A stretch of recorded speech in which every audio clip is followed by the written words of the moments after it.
Почитувана председателке, почитуван народен правобранител, почитувани колешки, бидејќи колеги не гледам. Ако го споредам овој извештај, не само во моментов, туку и предходно со другите извештаи, со речникот на литературата ми личи на Војна и мир од Толстој, а по суштината, со оглед на тоа кои се најповредените граѓани во контактите со државната и јавната администрација, на глувци и луѓе од Џон Штајнбек.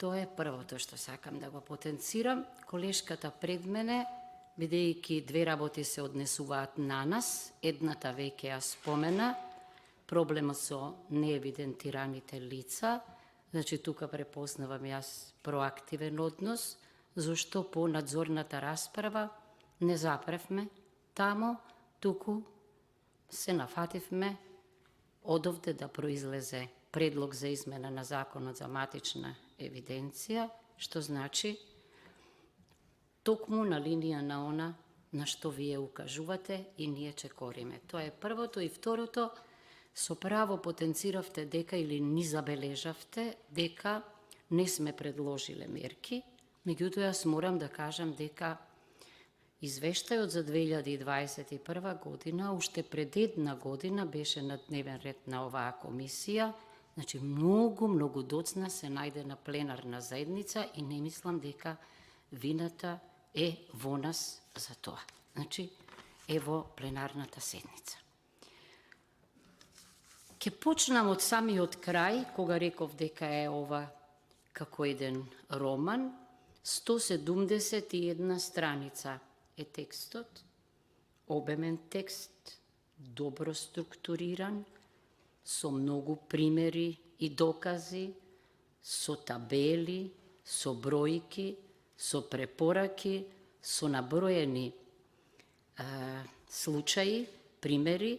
Значи, јас, еве, уште еднаш, како и друг пат, велам дека врз основа на институционалната меморија во оваа институција можат извештаите што ги добиваме да бидат модели на извештај. Една техничка забелешка. На самиот извештај, одзади, пишува издавач, народен правобранител, автор, народен правобранител, уредник, народен правобранител. Техничката забелешка е дека сигурно автор не сте само вие, сигурно дека има и коавтори, бидејќи самите се повикувате, значи извештаите немаат автори. Вие сте овде прв човек на народното правобранителство, односно представник, како таков, како прв човек. Јас ќе се задржам само на некои области, инаку во стартот, да, имате едно интересно обраќање во кое што констатирате дека извештајот се однесува на едно време, невреме, време на криза, време на пандемија и на економско-енергетска криза.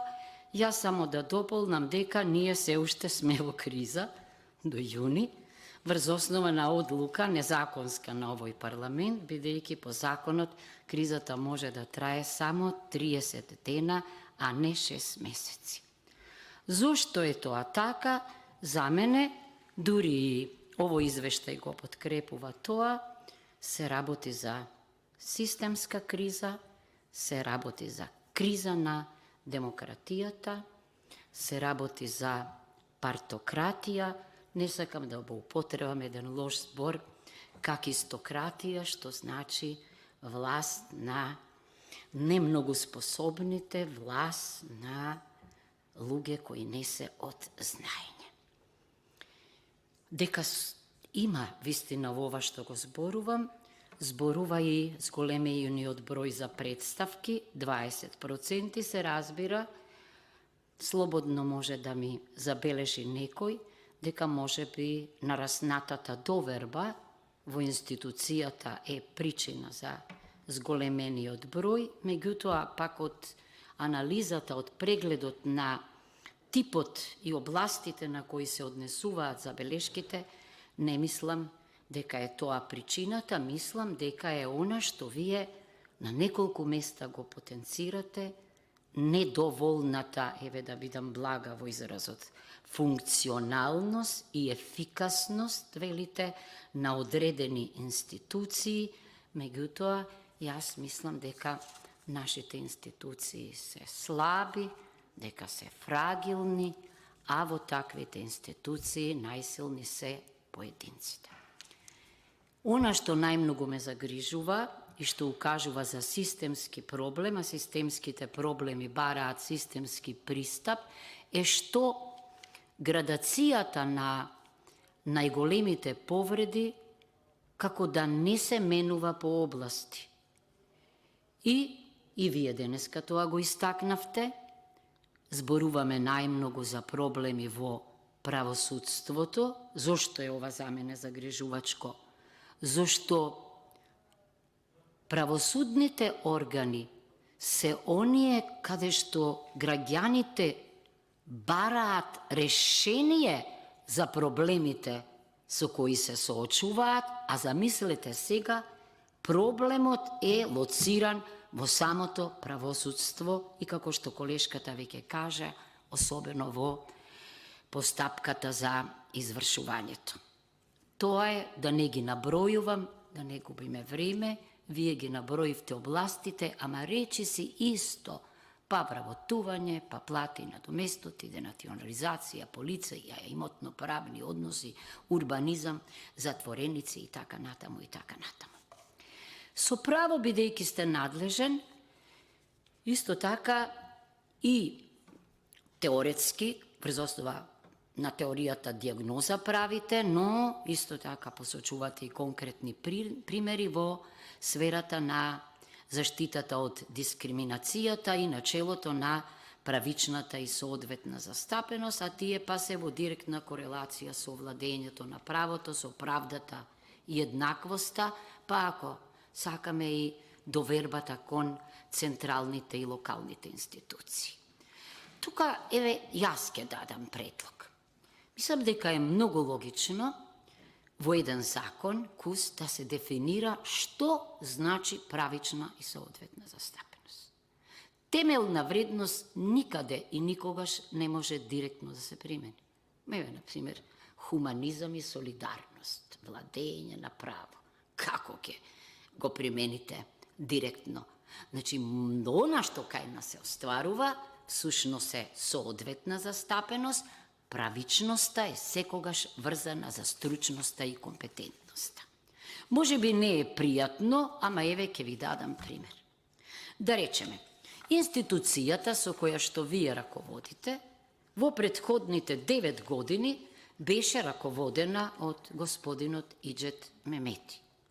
Кога би се водело за правична и соодветна, за правична застапеност, би се внимавало на тоа дека Република Македонија е мултикултурно општество и дека покрај македонци и албанци има и роми, и власи, и бошњаци, и турци, и дека во следниве 9 години не само врз истиот партиски предлог, бидејќи и претходниот и вие сте предлог на ДУИ, и тоа по еден секогаш предлог, би требало да се внимава на тоа да им се овозможи и на припадниците на другите заедници да можат да се грижат за граѓаните, особено што нивните граѓани понекогаш се уште по-загрозени и многу важна е идентификацијата. Со право ги потенцирате проблемите во здравството и велите дека големи проблеми има во оној институт Мој термин, а јас велам мој термин, ваша одлука, не ваша, на тие кај што работиме. Да, со право потенцирате не само хронична, туку и драматична потреба од нов медицински кадар, квалитетен. Зошто? За да може да се усовршува некој, треба врз основа на квалитетот да е тамо. Значи, ние имаме страутен дефицит со лекари специјалисти, ние имаме одлив во приватното здравство и мислам дека тука мора стратешки да се размислува, дури можеби и да се продолжи рокот за пензионирање на лекарите, медицинските сестри, да им се овозможат уште подобри услови за да не заминуваат. Понатаму, со право потенцирате еден ужасен проблем од највисок приоритет, бидејќи животот е највисок приоритет, ниту една слобода и право без правото на живот не може да функционира, имено говорите за редовна, навремена, соодветна терапија на лицата со цистични фибрози. Целосно сте во право дека мора да се донесе нова програма за ретки болести и тука да се почитуваат барањата на асоцијацијата на лицата, членовите на асоцијацијата за цистична фиброза, односно дека ќе мора да се ревидира листата на лекови која со години не е ревидирана. Во меѓувреме, многу ми се допаѓа предлогот дека се потребни, значи, овие лекови да се добијат на рецепт за овие луѓе да можат помирно да живеат. Со право го потенцирате проблемот што е дел од мојот живот, правото на образование. Најпогодени од правото на образованието се децата. Ги споменувате причините, штрајкот на синдикатите, на синдикатот за образование, наука, култура, но тоа не е причина, тоа е реакција на она што се случуваше во образованието. Замислете во 21 век необезбедени учебници, недоволен број образовни и лични асистенти, особено што е најважно за учениците со попреченост, етеа дискриминацијата, дојавите за бомби, стравот, тешко се учи под притисок на страв. Што е за мене најважно, на што и вие го потенцирате, правото на образование секогаш да биде померка на учениците, да биде во најдобар интерес на секое дете, бидејќи впрочем на тоа не обврзува и Конвенцијата за правата на децата што сме ја потпишале. Она што сакам да кажам дека во оваа област, мислам дека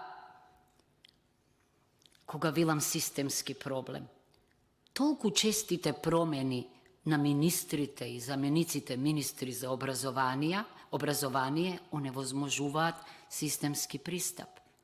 Тоа е всушност и непедагошки, неетички и неодговорен однос на коалиционите партнери.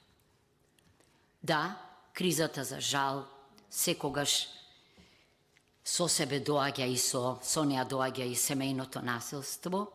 Целосно се согласувам дека е потребно итно, неодложно и сериозно постапување, соработка меѓу различните, меѓу центрите за социјални работи кои се најблиски до проблемите, со полицијата, со јавното обвинителство и со судовите, и дека секогаш е подобар превентивниот пристап, односно превентивното делување, одошто санкционирањето за дела врзани за семејното насилство. Да, треба сите ние, особено ние, жените, да го охрабруваме пријавувањето од страна на жртвите, бидејќи вината воопшто, ова го потенцирам, бидејќи најчесто покрај децата се жените жртви на семејното насилство, бидејќи тоа е многу важно заради јавноста и заради сторителите, ама најмногу заради жртвите. Социјалната заштита, и таа оди рака под рака за жал, со сиромаштијата, а се согласувам со Ганди кога вели дека нема поголема повреда на човекови права од сиромаштијата. Тоа е најголемото кршење на правата и со право тука, значи, потенцирате потреба од превземање на итни мерки. Причината, да, ја барате, например, во системот на поврзаност меѓу, например, овде меѓу страшно нешто Агенцијата за катастар и недвижности и Центарот за социјални работи. Зошто? Заради проблемот со документите, неможноста да се дојде брзо до нив. Замислете, не функционираше овој систем на поврзаност повеќе од 2 месеци, некои луѓе заради овој институционален дефект не можеа да дојдат до средства за екзистенција. Ако вакво нешто постои во една држава, тогаш таа не само што може да се оквалификува како слаба, туку и има елементи на пропаѓање. Децата, да повторам, шокантен е податокот од Меѓаши, дека повеќе од 50% од децата имаат психички проблем, травматизирани од затвореноста, заради ковидот, заради проблемите, да укажувате на правата на секое дете да може да оди во градинка, на проблемите со групните домови, особено на потребата да се решат проблемите на децата со попреченост, насилството, правото на име и идентитет. И мислам дека ние мораме да имаме посебно разбирање за така наречените, иако придавката не ми се допаѓа, не е ваша, туку во јавноста се употребува ризични деца. Нема ризични деца, има деца во ризик со судир на законите и ние тука треба да се држиме до Конвенцијата за правата. Загрижува, на што со право укажувате, дека многу представки се однесуваат на насилството во училиштата меѓу врсниците. Што значи тоа? Тоа значи дека учителите, тоа значи дека родителите, тоа значи дека ние, кои сме во политиката, треба да потикнуваме толеранција и комуникација. Ама тоа тешко оди. Еве, јас ќе дадам еден неодамнешен пример. Во емисија на телевизија, значи пратеничка, 6 пати зборуваше за хистерија на опозицијата и не беше опомената. Замислете, хистерична опозиција. И за урлање наместо зборување. Објаснете ми ваквиот говор, кога го слушаат учениците и кога го слушаат децата, што поттикнува? Насилен говор. Посебна грижа ми се допаѓа и сум разговарала со луѓе кои се во оваа област, треба да им посветиме на децата на улица. Особено децата кои питаат. Јас мислам дека тој проблем може многу добро да се реши. И со мобилно образование, и со центрите за социјални работи, ама и ние ако интервенираме во законите. Значи, да, немаме национален документ, немаме стратегија ние за справување со проблемите на децата на улица. Тоа се деца кои немаат право на детство, за жал, или имаат ограничено право, деца кои се на социјалната периферија и затоа го поздравувам ова на што укажувате. Веќе беше кажано, ама јас би сакала дека да посочам дека бев шокирана кога дознав, кога станав свесна дека има деца на кои ми е изречена воспитно-поправна мерка, меѓутоа дека се работи за малолетни деца, кои наместо, како што велите вие, во Идризово, итно би требало да се дислоцираат во Волковија. Зошто? многу важно е, значи, да се оневозможи дискриминацијата и заканите по овие малолетници кои што постојано демнеја, веројатно се уште не е проблемот решен во Идрисово. Дискриминацијата е јасна, постои во стандардите на сместувањето, но уште поважно и во образовниот процес и во целокупниот процес на ресоциализацијата. Оти за овие деца, за кои има секогаш надеж, мора да има, значи, еден здрав, еден пријателски амбиент, зошто? За да може да се вратат на вистинската патека, бидејќи животот е пред нив. Веќе Снежана го истакна малиот број представки за животната средина. Прво, ние немаме свест. Ние немаме, значи, свест за заштитата на животната средина. Сум зборувала многу пати.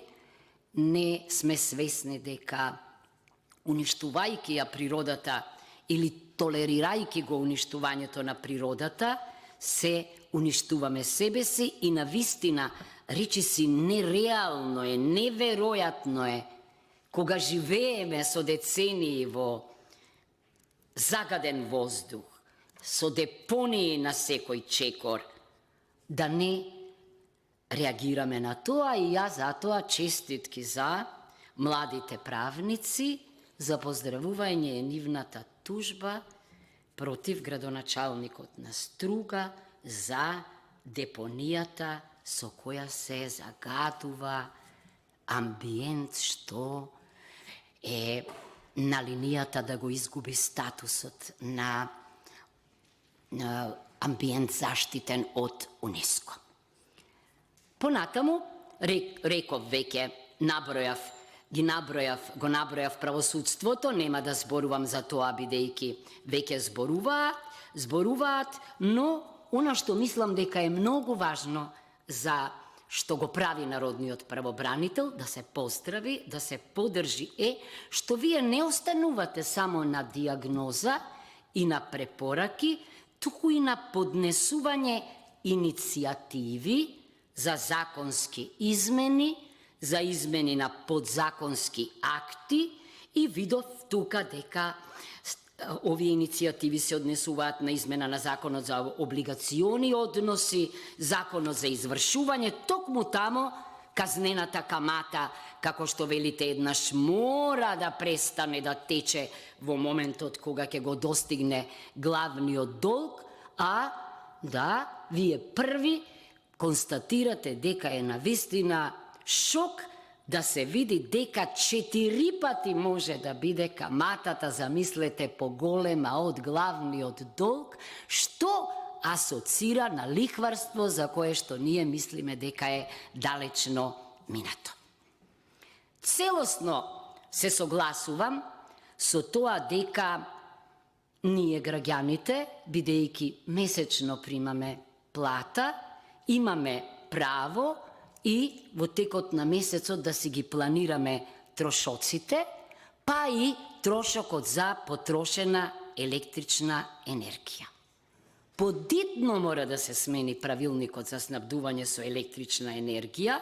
Не може ЕВН, заради заштеда, да чита броила еднаш годишно. Јас не добивам плата за една година, и паушално ние да ги плаќаме сметките. Всушност, што правиме ние?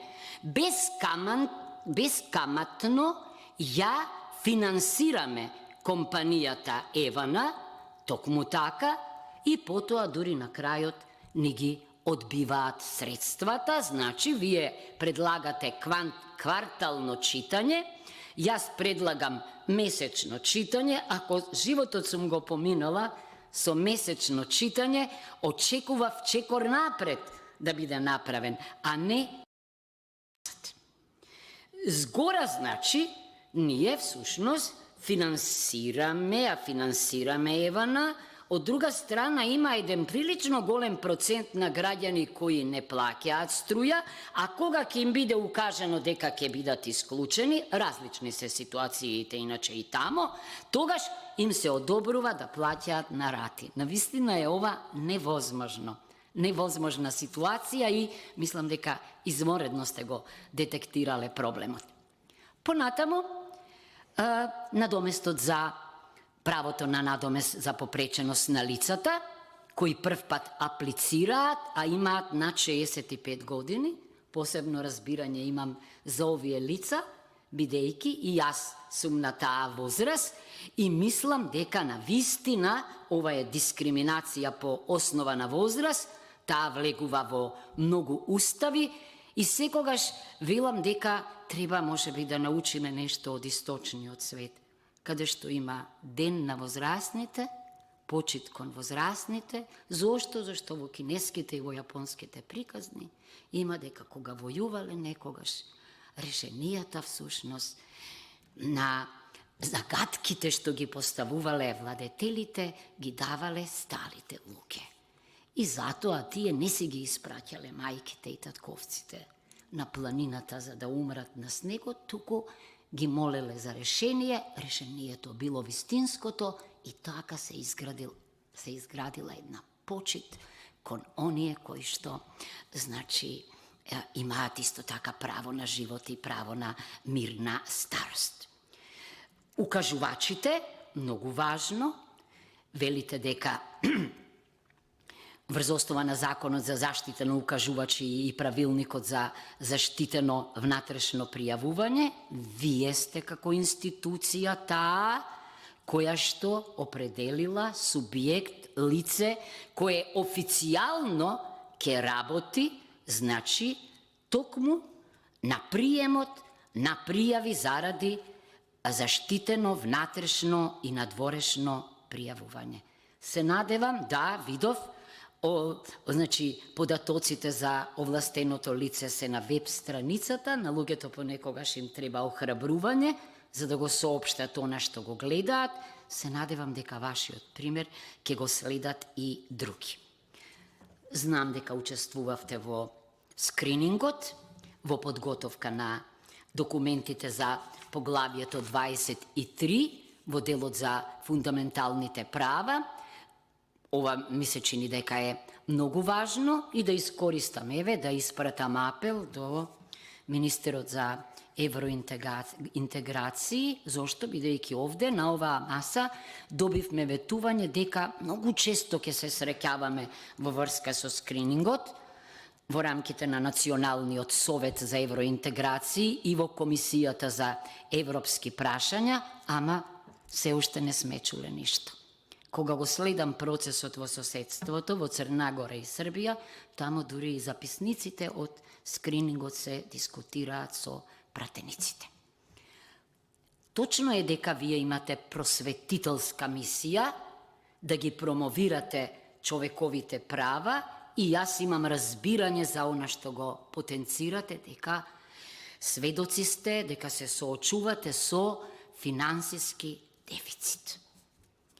Навистина ми се допадна кога видов како вашите заменици еднаш неделно, директно, во живо, ин виво, одговараа на директни прашања во различни области и сосеба имам разбирање за тоа што го велите дека и за учество во скринингот, и за учество во меѓународната комуникација потребни се средства. И низ овој простор секој петок шетаат ученици и го разубавуваат. Да, го поддржувам. Процесот на предавањата на учениците од скопските училишта треба да се прошири за нивните права, за препознавање на повредите, како да се заштитат и ги учите на дебата. Мислам дека е тоа одличен метод. За неевидентираните лица, при крајот сум, значи ми се допаѓа тоа што почнавте да посетувате пензионерски амбиенти, односно старечки дом, дури имаше и емисија на тоа, за тоа, што е тука најважното. Некогаш сликата многу илјада зборови кажува одеднаш дека е многу потреба, дека е многу голема потребата од грижа за старите луѓе, повторно, како претходно што кажав, и дека се потребни подобри услови за живот, особено тогаш кога животот е некаде пред крајот. Со што би сакала да завршам? Вие со право изразувате загриженост за односот на власта кон вас. Народните правобранители, многу пати сум рекла, од родното место, Шведска, Данска, Финска, до Нов Зеланд, до државите од Централна и Источна Европа, се многу почитувана институција, која што не е само бранител на правата на граѓаните, туку е и надзорен орган, контролор на работата на државната и јавна администрација. И јас не знам колку пати сум рекла дека сите стрепат од вашите извештаи. Не верувам дека кај нас е така, дури и на седниците на парламентот кога ги разгледуваме, не гледам представник на владата. Значи, тоа е загрижувачко. Што сакам уште да кажам, дека јавноста се разбира дека има увид во вашата работа. Она што ми се чини дека е драматично е, тоа што го прочитав во извештајот дека во минатата година сте испратиле дури 18 посебни извештаи до владата, но таа не се одважила дури не само вам да ви изрази должна почит, туку и да го почитува законот и да ве повика на седницата на која што се разгледувале извештаите. Тоа е навистина чудно. Значи, вие не давате препораки за да симулирате активност, туку за да укажете на сериозни повреди на правата и начинот на нивното отстранување. Се надевам дека кога ги споменав финансиските средства, бидејќи гледам што све треба да покриете со нив, националниот превентивен механизмот за граѓанска контрола, механизмот понатаму за да ги подкрепите тимовите за спроведување на конвенциите за правата на детето, лицата со попреченост, нелегалната трговија со луѓето, состојбите со мигрантите, да ангажирате експерти, да печатите извештаи, да превземате превентивни активности, да учествувате на сите важни настани дома и надвор. Тоа навистина бара средства и јас се чудам како можеме ние да дозволиме вие олку важни прашања да решавате со донации. Да требате со странски донации, значи. Се надевам дека бидејќи кога е во прашање скринингот, не смее да се доведе вашето учество во овие сесии во прашање, а не само меѓународната комуникација, дека ќе добиеме согласност. Најважното можеби е, како да кажам, протоколарно или свечано, 25 години од формирањето на овој важен институт во Македонија. Се разбира дека ова не е слава заради слава, туку дека е многу важно и на ваков начин да се оддаде признание. Зошто? Бидејќи мене ми е многу логично народните пари да одат кај оној кај кој се грижи за народот, а не да одат кај власта, па таа да одлучува дали ќе ги финансира оние чии легитимитет и легалитет им извира во Уставот, ама и од решавањето на многобројните проблеми. Да. Неколку примери сакав на крајот да издвојам, бидејќи тамо има стотици примери. Еден важен пример. Предолгото траење на предистражните постапки. Случајот, ако се сеќавате со убиството на детето, страшно нешто. Крена како предупредување дека јавното обвинителство и полицијата мора да бидат поинвентивни. Понатаму,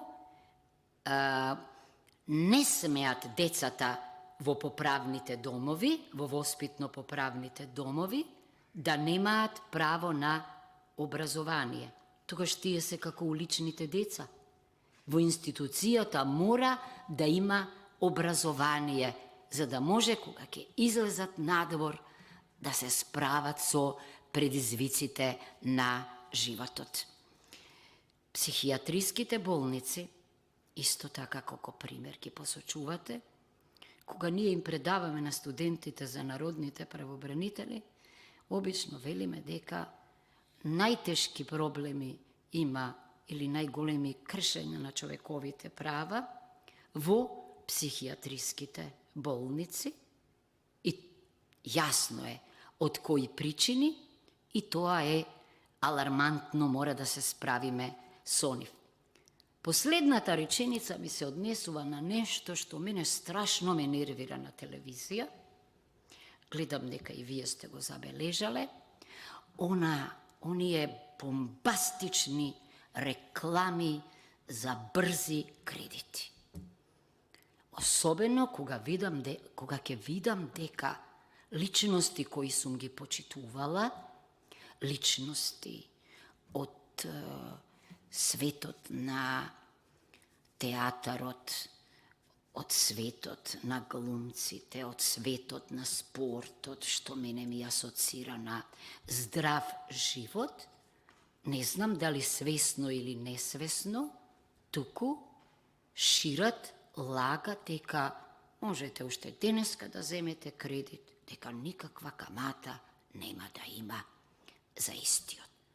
Вашиот заклучок е дека брзиот пат е најдолгиот пат и дека брзите кредити доведуваат до презадолженост и до лихварство.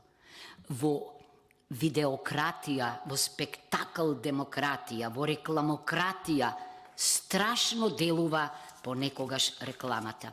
Значи, уште еднаш ви благодарам и за присуството, ви благодарам и за извештајот, секогаш го користиме него и кога ги разгледуваме другите извештаи, што е многу важно, се повикуваме на него како на извор на вистински почитувани и важни препораки и констатации, и ќе ме извините затоа јас мислев дека го заслужувате моето внимание и можеби затоа бев малку подолга. Ви благодарам. Благодарам, колешки.